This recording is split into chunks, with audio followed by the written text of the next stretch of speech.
Welcome to City Cinematheque, where the art and pleasure of the movies are the subject of serious discussion. I'm your host, Jerry Carlson. I teach film studies at the City College of the City University of New York. Today, it's our pleasure to be showing Lev Kuleshov's The Adventures of Mr. West in the Land of the Bolsheviks. This is one of the films that's frequently grouped with the Soviet montage cinema of the 1920s. But if you're looking for the Odessa Steppe scene, you're not going to find it in this film. In fact, this film is dedicated to a simultaneous parody and homage to the American cinema, a place where many of the Soviet filmmakers found much of their initial inspiration. We'll be talking about that and a host of other things after this very amusing film and with today's guest. It's a pleasure to have with us Professor Misha Iampolski of New York University. Now, look at the adventures of Mr. West in the land of the Bolsheviks. Welcome back to City Cinematheque. I hope you've enjoyed this rare opportunity to see Lev Kuleshov's The Adventures of Mr. West in the Land of the Bolsheviks. There's a lot to talk about regarding this film, regarding its relationship to its American subject matter, its portrayal of America, its relationship to montage editing and the developing theories of cinema in the Soviet Union of the 1920s. And I'm happy to say that we have here today to chat about these things with us, Professor Misha Iampolski from New York University. Misha teaches in the Department of Comparative Literature and Russian Studies and is a scholar of Russian cinema. Welcome to City Cinematheque, Misha. Thank you. Kuleshov is one of those names that film scholars know, and a very important name to know. But really, he's not so well known. You don't find his name so much in the American press or whatever when movies are discussed, even though he is a key character, not only in his own right, but in his relationships with the other directors. Direct relationships in some instances, indirect in others. Certainly direct in the case of Eisenstein and Pudovkin. Who was Kuleshov? Eisenstein once told that we filmmakers, we invented our own films, but Kuleshov invented cinematography. And it's true that he didn't make really great films. He made some very interesting films, right, but not great films. But he played a very important role, crucial role in the development of film aesthetics. And he's also a kind of mediator between pre-revolutionary cinema and revolutionary cinema. Mr. West, for example, was criticized by Eisenstein not to be bold enough, to be a film of compromises. And Kuleshov was also a person of certain kind of right, aesthetical compromises. He started to work in pre-revolutionary cinema, being very, very young. So he was born in 1899, and in 1916, being 17 years old, he started to work in Khanjonkov studio, which was one of the most important right, enterprises in film industry in Russia, as a designer. And he became very, very quickly a designer of Evgeny Bauer, who was a towering figure in pre-revolutionary Russian cinema, and he was the designer of his best-known films.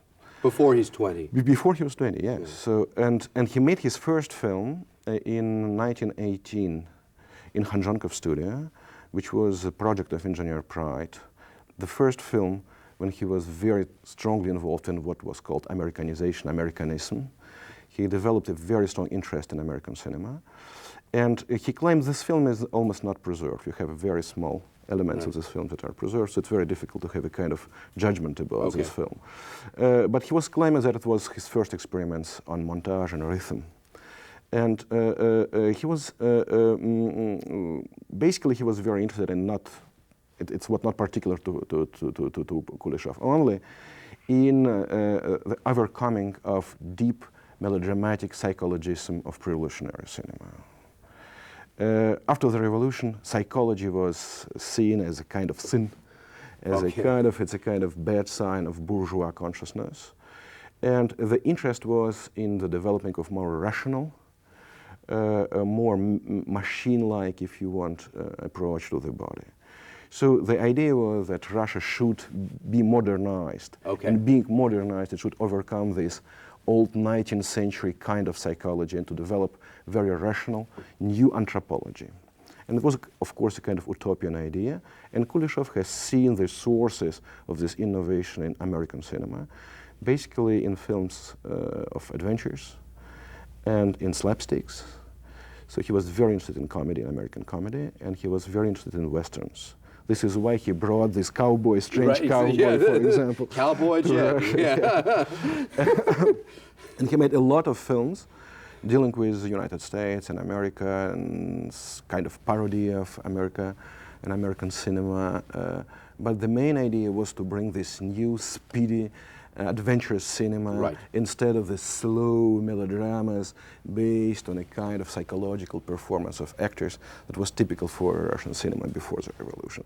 So it was his main attempt, which was of course very controversial, and he paid a lot for this later, because he was criticized to being a kind of ideologically not sane, bringing American cinema. His best film maybe of the 20s, Duralex, by the Law, was an adaptation of Jack London. In the 30s, he made an adaptation of several stories of O. Henry. His first film, The Project of Engineer Pride, is dealing also with Americas. His films that he made after Mr. West, Death Ray, was the story of American fascist who was played by Pudovkin, who came to Russia to make a sabotage and stuff like that. So it was also connected to American cinema. But ideologically, he was not interested in the critique of America. He was not an ideological person in general. So he was just bringing elements of American cinema in his very peculiar way, I think, to bring new rhythm, new speed, new rationality to Russian cinema. Well, you know, this is one of these peculiar things, given the ideological opposition between the United States and the Soviet Union, was this common set of goals that the two societies had, in one way, of complete modernization and industrialization. That implies with it new kinds of life, new organization of daily life of people, and it includes all kinds of new rhythms, because the rhythms of life are regulated by the rhythms necessary by certain kinds of manufacturing and industrial enterprises. And the American cinema, I think, is one, for America, was one of the great ideological instruments of introducing people to these rhythms of industrial life through these fantasy stories in some of our very finest genres, like the Western or like our adventure films. And of course, in a certain way, it's a perfect adaptation that Kuleshov was right. If what Russia is going to do is to thrust forward into a modernization that is through industrialization, and it is through these new forms of life that become different daily rhythms, very different from agrarian rhythms, rhythms driven by particular units of time and goals achieved in particular time, etc. Of course, his instinct was perfectly right. But then, if you call that American, you've got a problem. While the underlying features of may be the same, the problem is the label you put on top of it, because with the label comes the overt, immediate political agenda and ideology. So a very interesting issue, because I think a lot of people, when they first hear of or see the Soviet films from the 1930s, and certainly because they have an overt ideological argumentative agenda, see them completely in opposition to the American cinema, instead of seeing a number of those features that are really shared by the two cinemas. Yeah, by many critiques of the film was disappointed by the use of Americanism in Mr. West. For example, a very influential critic, Viktor Shklovsky, rather it's quite stupid to bring a cowboy to Moscow in order to make a kind of Americanization of cinema. So he should reuse local material and not to make it such exotic elements. But also Kuleshov used America and Americans in Russia for special reasons, because he was interested in the theory of estrangement, developed by Russian formalists, so-called Russian formalists, and Shklovsky himself. It was an idea to overcome a kind of recognition of well-known things, Right. and to open a kind of new vision, immaculate virgin vision of things. So Americans coming to Russia, and this Mr. West, a kind of half idiot, half child, he has a kind of immaculate vision of something. So it was also an idea that you can, through this strange American person in Absolutely. Russia, just to open a kind of new aspects of Russian life to ourselves, so to produce a kind of estrangement. Is it, I can't remember whether it was Shklovsky or one of the other formalists who said the point of this estrangement is to return the stoniness to the stone, that the stone is always there, but you do not think of its properties until you bump your foot against it and you rediscover what constitutes its stoniness. It's true, but it's basically they were very interested in Henri Bergson's philosophy, Yes. Shklovsky himself. Bergson was opposing recognition to new vision. So, they were just using Bergson's opposition between new vision and recognition. So it's a kind of very important opposition at this time. And Americans are the element of estrangement, a kind of instrument of estrangement, Right. also in this film, as in many other Kuleshov's films. Well, I think we should also point out that this is an extremely troublesome period in the development of the Soviet Union in terms of its foreign relations with people. I mean, this is a country in many ways under siege. I mean, really surrounded by nation states that obviously did not believe the Soviet Union should exist or should exist any longer. So to this whole premise of the plot of bringing an American there who has a set of misconceptions and the whole notion that the Soviet Union has been represented in a certain kind of way in the foreign press is both amusing and serves certain purposes of conversion in the film, but it's also not that far of an exaggeration from indeed the political positions that were being taken. And there are proper ways to make a political criticism of a country, and then there are extremely exaggerated popular ways of doing it, portraying people simply as barbarians. So it's a kind of parody of this, but an appropriation of it, and turning a phenomenon that's being used against the Soviet Union back for the Soviet Union at this particular moment. It's true, but also it represents some national complex, if you want. Yes. Because Russians are always very disappointed by the idea that foreigners have of them, so as barbarian. It's a kind of, certain cliche. And until now, I think it makes certain actuality of the film until now. I think this anxiety to be represented as barbarian still exists. So what is, I think, also important that to make this film on modernity, it was very difficult in Russia at this time. You have seen, for example, there is almost no cars in Moscow. So he was trying to see kind of Moscow of today, but he didn't find anything except old building of the university and Bolshoi theater, which was a kind of symbol of 19th century imperial art. So even later, many filmmakers, as Vertov, for example, they were writing that it's very difficult to be modern in Russia because modernity still doesn't exist. arrived. Yes, what to show, how to film modernity in this very archaic surrounding. So it was really kind of challenge for them. Well, also. and I should just point out that since again part of the lack of resources they had at this particular moment. That's one reason. There's several others. It meant that there was going to be a lot of shooting on location. So there really is, I think, an absolute fascination for anyone some 70 years later to see, in the same way that honestly one can look at certain of the Laurel and Hardy shorts that were shot in the 20s, and you see the beginning of what is already modernity in the United States. You see the beginning of these things that would become the suburbs of Los Angeles. Because there's a documentary quality. They just went out to shoot where they could. And there's the same thing here of the payoff in the film is, of course, very late in the film, we get all the images. Let me show you the real Bolshevik Russia. But that promise at the end, the sort of trump card in the argument, really can't wipe out that, 4/5, 3/4, 7/8 of the film that has really shown us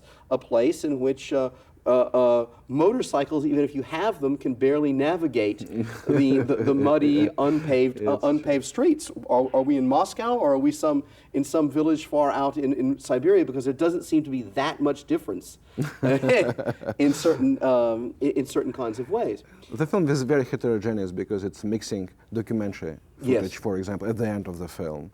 Some of this footage disappeared, for example. It was shot at the end of 23. And he introduced a sequence with Trotsky, for example, Indeed. in this film that doesn't exist now in these versions that you have seen. So you have real shots on location, and you have some sets also, which were designed by Pudovkin, who was a designer of this film, and shot by a very respected cameraman of revolutionary cinema, Alexander Levitsky, with special tricks of lighting, expressive lighting, Yes, dark scenes, and it's something, of course, coming from revolutionary melodramas from Bauer's film. So the film is a kind of mixture of very different styles of certain kind of modern cinema, Right. with documentary and with a kind of old cinema with episodes in sets. I think it's a kind of Well, I think that's an excellent point about the film's visual style, which is complemented by the way in which the film is an amalgam of several different kinds of narrative genres as well. I mean, clearly we have the bringing in of Cowboy Jed, and there's a way in which when you look to the American cowboy pictures of that era that clearly he's fascinated with. I mean, he's both imitating some of the style of the shooting of them. Those cowboy pictures are themselves very strangely plotted, and they're far more episodic than they are tightly plotted, because they really do go from one set piece of cowboys performing certain kinds of acts that the audience finds interesting, and how you get from one set piece to another is just a little bit of narrative trickery. It's not anything of narrative interest. But then you do have an action story that they're trying to plot as well, and then laid on top of that, but not quite clear for much of the film, is very much in the style of some of the other films, is an actual argumentative structure at all. This showing of the set of false or negative examples that will then be corrected, and that there will be a revelation through the argumentative structure of what the truth of the situation is. But when one is watching the film, there's more than a little bit of friction among these different genres and lines of development of the film. What kind of film are we watching? So it's a really kind of very heterogeneous film, and it's a film which is built also on different levels from the point of view of acting. Yes. So you have a kind of quite natural acting, for example, in police station. So some almost documentary moments in certain episode, and you have very exaggerated acting when you are dealing with gangs. Right. And even more exaggerated when they are performing all this story to Mr. West. And Mr. West is acting himself as one of the character of the show that they are making, also extremely exaggerating. So you have kind of also switches from one style of acting to another style of acting. And it's very important for Kuleshov, because I think the film was an experiment in Americanization, an experiment in testing different styles of acting, which was very important from the point of view of this search for new anthropology, for new rationality, for new approach to expressivity, to human expressivity.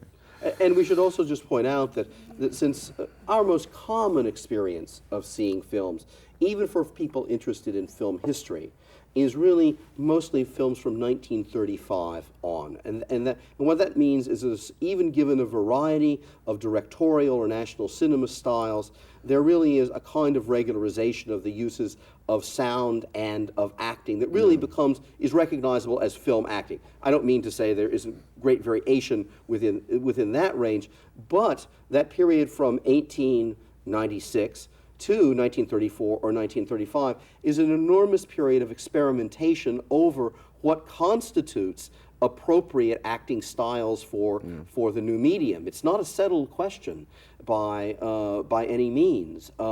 And we can see in Griffith, I mean, we can see through his career him trying different things. And for somebody like Kuleshov, who's been watching the different styles in American cinema or in other international cinemas. The moment, for example, in which the police show up, the real Bolsheviks show up and reveal them, again, had a rhythm to me that reminded me very much of German film of this particular moment, and the staging, the particular rhythm and the movement, and the way in which the body language is used without intertitles, or with a minimum amount of intertitles. So I think the text is heterogeneous, as you pointed out, very much at a number of levels. Let's go to another one of those levels, and that is, this is a film that I said in the introduction, that if people were looking for something like the Odessa step sequence, the simply most, if not the most successful, the most famous example of the Soviet montage style. This is the film in which you don't find that level of the application of montage theory. Why not? And what's montage for Kuleshov? It could sound astonishing, but the film was not cut by Kuleshov, basically, himself. Okay. So the main part of the montage was made by Khokhlova, who is playing Countess, this extraordinary actress, and by Vladimir Fogel, who was also an actor in Kuleshov's workshop and who has a kind of cameo appearance in the film. So it means that Kuleshov was not really interested, strangely enough, to cut his own film, being the first theoretician, really important theoretician of montage. So he made his first and very radical experiments with montage in 1920.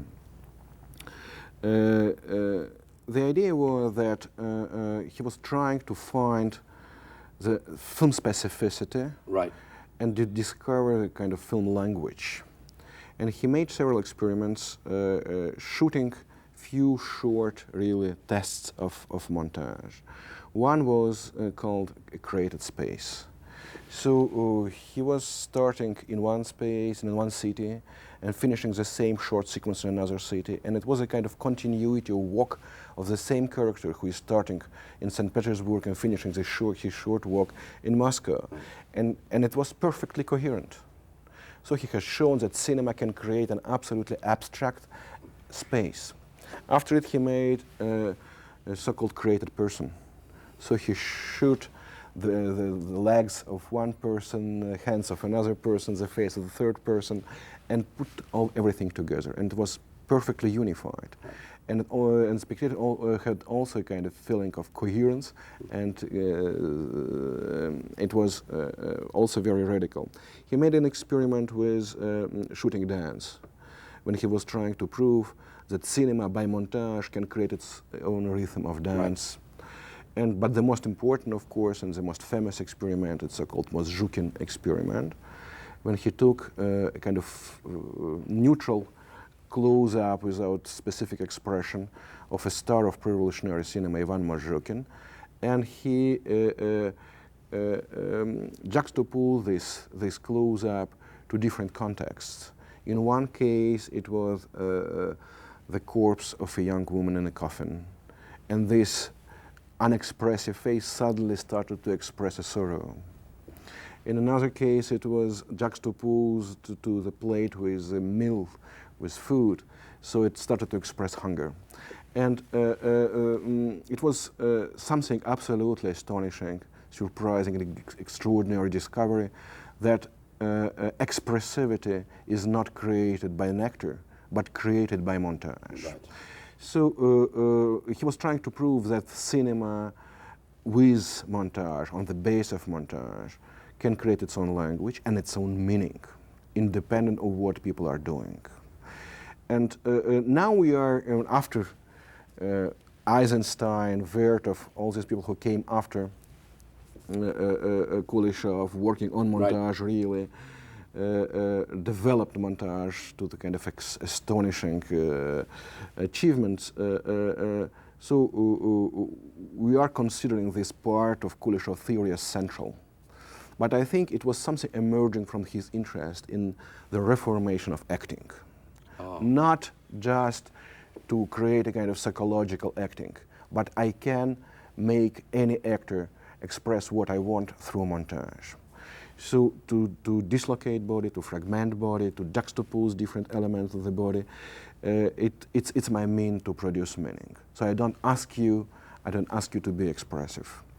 And one of his very important exercises that he developed with actors is just to autonomize, for example, different parts of the body and even different elements of the face. He was absolutely not interested in faces, for example. He was telling that legs or hands are much more expressive because they can be expanded, contracted, but face it's something murky, we don't know what does it really express.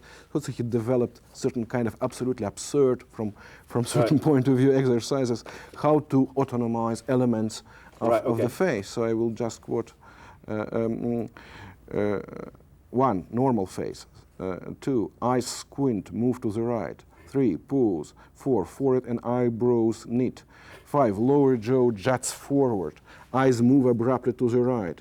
7, lower jaw to the left. 8, pose. 9, normal face, but with eyes still in the preceding positions.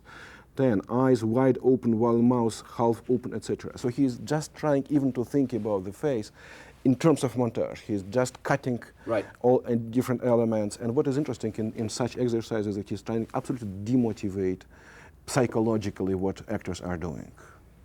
And you can find, I think, a very interesting scene in Mr. West. It's a scene of trial. Okay, yes. When movements of faces are absolutely unmotivated, very, very strange and very, very exaggerated, and they are moving their jaws, for example, in a way people are normally moving legs or hands. so it's a kind of very strange thing. And he's introducing in the same sequence the strange, also very short shot of a man who is just sucking in his belly, for example. So the belly is working in the same way as the face. So it's an attempt just to destroy this difference between body and certain point of view, machine also, and face. And montage was participating in this fragmentation and this recomposition of different elements in a very arbitrary way, and I can make the meaning not from interior play, interior acting, but impose the meaning from outside by montage, by reconstruction.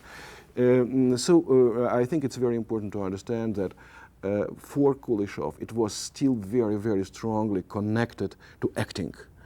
And Eisenstein and Vertov just disconnected from certain point of view, montage from acting, and just made a kind of autonomous instrument of film language, of film construction. Misha, you're not going to believe this, but we have run out of time. But it's an appropriate moment because we've set Kuleshov and put him in a context in relationship to perhaps the later works that people know better by other directors. If you'd like more information about City Cinematheque, please drop us a line. Drop it to City Cinematheque, City University Television, 25 West 43rd Street, Suite 1220, New York, New York, 10036. Let me give you that information again. Drop a line to City Cinematheque, City University Television, 25 West 43rd Street, Suite 1220, New York, New York, 10036. Misha, as always, I wish we could continue talking about this, and gosh, we might do that even after the cameras are shut off. But thank you for being here and on camera today to share this with us. It's my pleasure. Great, and I hope that you join us once again as we look into the archives of film history on City Cinematheque. Thanks for joining us today.